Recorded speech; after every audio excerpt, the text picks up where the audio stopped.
என் தங்கப்பிள்ளையே, தேய்பிறை அஷ்டமியினுடைய இந்த சனிக்கிழமையில் என் பிள்ளைக்கான வெற்றி விடியலோடு அம்மா வந்திருக்கின்றேன். என் குழந்தையே, கோடியில் ஒருவருக்கு மட்டுமே கிடைக்கின்ற பேரதிர்ஷ்டம் என்று இந்த நாளை அம்மா சொன்னதற்கு என்ன காரணம் தெரியுமா? ஏனென்றால் எல்லா விடியலும் எல்லோருக்கும் தான் நினைத்தது போல அமைந்து விடுவதில்லை. ஆனால் இன்றைய பொழுது என் பிள்ளைக்கு பிடித்த நாளாக அமையப் போகின்றது. இன்று நடக்கப் போகின்ற எல்லா விஷயங்களும் உனக்கு தெளிவாக உன் மனது எதிர்பார்த்ததாக இருக்கப் போகின்றது. என்னவெல்லாம் உனக்கு இந்த வாழ்க்கையில் நடக்க காத்து கொண்டிருந்ததோ அதையெல்லாம் என் பிள்ளை நீ தெளிவாக பெற்றுக்கொள்ளப் போகின்றாய். என்னென்ன திருப்பங்கள் எல்லாம் உனக்கு நடந்து கொண்டிருந்ததோ அதுவெல்லாம் என் பிள்ளை மனதார நீ தெளிவாக பெற்றுக்கொள்ளத்தான் போகின்றாய். எல்லாவற்றிற்கும் மேலாக இன்று உனக்கு கிடைக்கவிருக்கின்ற சில உண்மையான உறவுகளையும் நீ காணப்போகின்றாய். அதிர்ஷ்டம் என்பது யாருக்கு எப்பொழுது என்றெல்லாம் இங்கு கேள்வி அல்ல. அதிர்ஷ்டம் என்றாலே அது எப்பொழுது நடக்கும் என்று யாருக்குமே தெரியாது. எதிர்பாராத நேரத்தில் உன்னை தேடி வந்து உன்னிடத்தில் நீ கேட்ட அத்தனை விஷயங்களும் கிடைக்கும். முழுமையான மனநிறைவோடு நீ எதிர்பார்க்கின்ற அத்தனை சந்தோஷங்களும் உன் கைகளில் வந்து சேரும். அதுதான் என் பிள்ளைக்கு இந்த வாழ்க்கையில் கிடைக்கின்ற பேரதிர்ஷ்டம் என்றே சொல்லலாம். அப்படி இருக்கின்ற இந்த நேரத்தில் என் குழந்தை, இந்த தாயானவள் என்னிடத்தில் இருந்து நீ என்ன எதிர்பார்க்கிறாய் என்பதனை புரிந்து கொண்ட உன் அம்மா இன்று தேய்பிறை அஷ்டமி நாள், அதாவது கால பைரவரினுடைய ஜெயந்தி, காலாஷ்டமியினுடைய இந்த வெற்றி விடியலில் நீ உனக்கான அதிர்ஷ்டத்தை பெற வேண்டும் என்று முடிவெடுத்து விட்டு நான் வந்திருக்கின்றேன். உக்கிரமான தெய்வம் கால பைரவர் சிவபெருமானினுடைய அவதாரத்தில் ஒன்று. அவரினுடைய இந்த ரூபம் இன்று உனக்கு நீ எதிர்பாராத பல நல்ல விஷயங்களை உன் கைகளில் கொண்டு வந்து தரப்போகிறது என்று அம்மா சொல்கின்றேன். உனக்கான எண்ணங்கள், இந்த வாழ்க்கையில் நீ தேடிய விஷயங்கள் என்று இவை எல்லாவற்றையுமே எப்பொழுதுமே உன் கைகளில் கொண்டு வந்து தரப்போகிறது. மாற்றத்தையும் திருப்பத்தையும் அதிகமாக எதிர்பார்த்த என் குழந்தை, இனிமேல் உன் வாழ்க்கை கொடுக்கக்கூடிய ஒவ்வொரு நன்மைகளையும் கண்டு மனமகிழ்ச்சி அடைவாய். நாம் எதற்காக இந்த பிறவி எடுத்தோம், எதற்காக பிறந்தோம் என்று சொல்லி புலம்பிக் கொண்டிருக்கின்ற என் பிள்ளை, நான் இதற்காகத்தான் பிறந்தேன் என்று மனநிறைவோடு நீ நினைக்கக்கூடிய நாள் உன் வாழ்க்கையில் வந்துவிட்டது. யாருடைய நிலைமைக்கும் நீ காரணம் கிடையாது. ஆனால் உன்னுடைய இந்த நிலைமைக்கு உன்னை சுற்றி இருக்கின்ற சில போலி மனிதர்கள் காரணமாக இருந்திருக்கின்றார்கள். நீ அவர்களை விட்டு எவ்வளவுதான் ஒதுங்கி சென்றாலும் அவர்கள் உன்னை விடாமல் துரத்தி கொண்டிருக்கின்றார்கள். வேண்டும் என்றே உனக்கு பிரச்சனைகளை தந்து கொண்டிருக்கின்றார்கள். நல்லதோ கெட்டதோ எதுவாக இருந்தாலும் நீ இன்று அனுபவிக்கின்ற இந்த கஷ்டங்களுக்கெல்லாம் இவர்கள் காரணமாக இருக்கும் பொழுது இனி எப்பொழுதுமே இவர்களின் உறவு உனக்கு தேவையல்ல. ஆனால் இந்த போலி உறவை கண்டுபிடித்த இந்த நேரத்தில் உன் வாழ்க்கையில் இருக்கின்ற ஒரு உண்மையான உறவை நீ கண்டுபிடித்திருக்கின்றாய். அது எப்படி என்று என் பிள்ளை யோசிக்கின்றாய் அல்லவா? என் குழந்தையே, உண்மையான உறவு என்பது உன்னுடைய கஷ்டங்களிலும் துன்பங்களிலும் உடன் இருப்பது.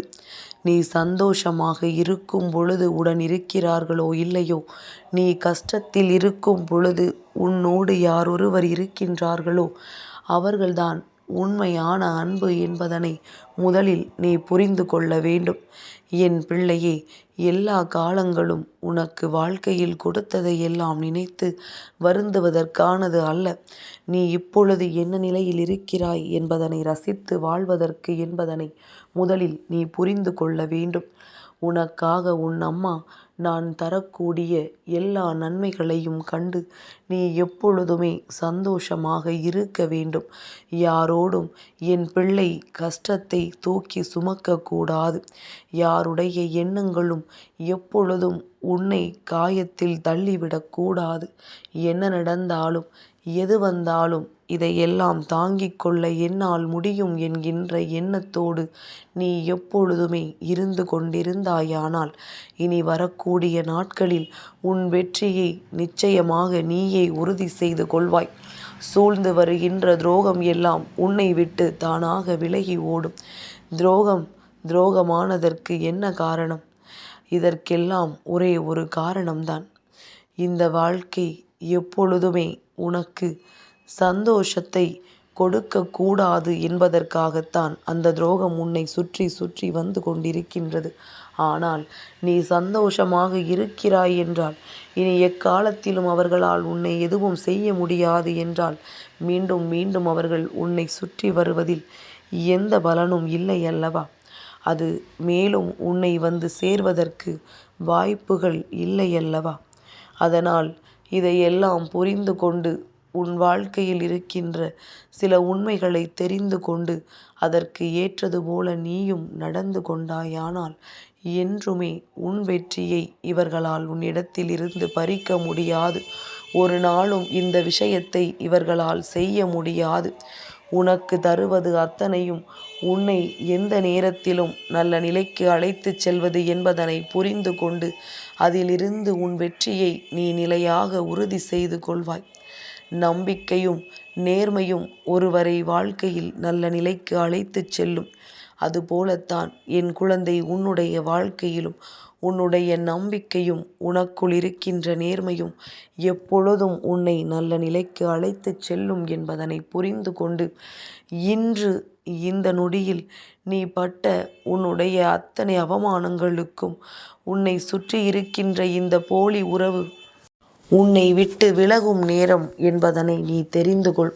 இந்த போலி உறவிற்கு சந்தோஷம் கொடுக்க வேண்டியதல்ல, அவர்களை காயப்படுத்த வேண்டும். ஏனென்றால் அதை நாம் நேரடியாக செய்ய வேண்டியது கிடையாது. நீ இவர்கள் முன்னிலையில் தலை நிமிர்ந்து வாழ வேண்டும். இவர்கள் முன்னிலையில் என்ன நடந்தது என்பதனை நீ எடுத்துச் சொல்ல வேண்டும். உன்னை சுற்றி நடக்கின்ற எல்லா விஷயங்களையும் தெளிவாக தெரிந்து கொண்டு அதை என்னவென்று நீ உணர வேண்டும். எப்பொழுதுமே இந்த வாழ்க்கையில் நடக்கின்ற விஷயங்களை நீ தெளிவாக உணரத் தொடங்கி விட்டாயானால் உனக்கென்று எப்பொழுதும் நல்லது நடந்துவிடும் என்பதனை நீ உணர்ந்து கொள்வாய். உன்னோடு இந்த வராகி இருக்கும் வரை உன் வெற்றியை யாராலும் தடுக்க முடியாது. நான் இருந்து நடத்துவதை யாராலும் வேண்டாம் என்று சொல்லிவிடவும் முடியாது. இன்று காலபைரவரை வணங்கி நேற்றைய இரவு நேரத்தில் பூஜைகளை செய்திருக்கும் பட்சத்தில் அதோடு நிறுத்திவிடலாம்.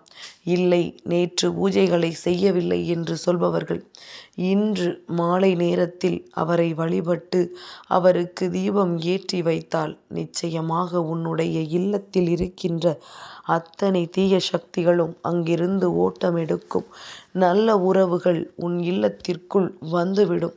தேவையில்லாத விஷயங்கள் உன் இல்லத்தில் இருக்கின்ற மனிதர்களின் மனதில் இருக்கின்ற தேவையற்ற சிந்தனைகள் என்று இவை எல்லாமுமே அங்கிருந்து வெளியேறத் தொடங்கிவிடும். நல்ல நேரத்தோடு என் பிள்ளைக்கு இந்த வாழ்க்கை அதிசக்தி வாய்ந்த பல நல்ல விஷயங்களையும் கொண்டு வந்து சேர்க்கும் என்பதனை நீ புரிந்து கொண்டால் என்றும் உனக்கு வெற்றி மட்டுமே நிரந்தரம் என்பதனை நீ புரிந்து கொள்வாய். எப்பேற்பட்ட கஷ்டத்திலும் உனக்கு வாழ்க்கையில் நல்லது நடத்தியே தீருவேன் என்று உறுதி வாக்கெடுத்திருக்கின்ற இந்த வராகி தான் நினைத்ததை சாதிக்காமல் விடமாட்டேன் என்பதனை புரிந்து கொள். உன்னை விட உன் வாழ்க்கையின் மீது அக்கறை உன் தாயானவள் எனக்கு அதிகமாக இருக்கிறது என்பது எப்பொழுதும் உன் நினைவில் இருக்கட்டும். அம்மாவின் அன்பு என்றும் உன்னை வாழ வைக்கும். இந்த தாயானவளின் அன்பு என்றும் உனக்கு உறுதியானதை கொடுக்கும் என்பதனை நீ உணர்ந்து விட்டாலே போதும். சந்தோஷமாக நீ அத்தனை விஷயங்களையும் பெற்றுக்கொள்ள தயாராகிவிடு.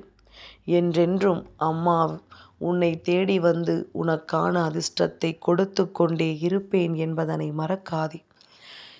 என் தங்கப்பிள்ளைக்கு இந்த வராகி அம்மாவினுடைய ஆசீர்வாதங்கள் எப்பொழுதும் உண்டு.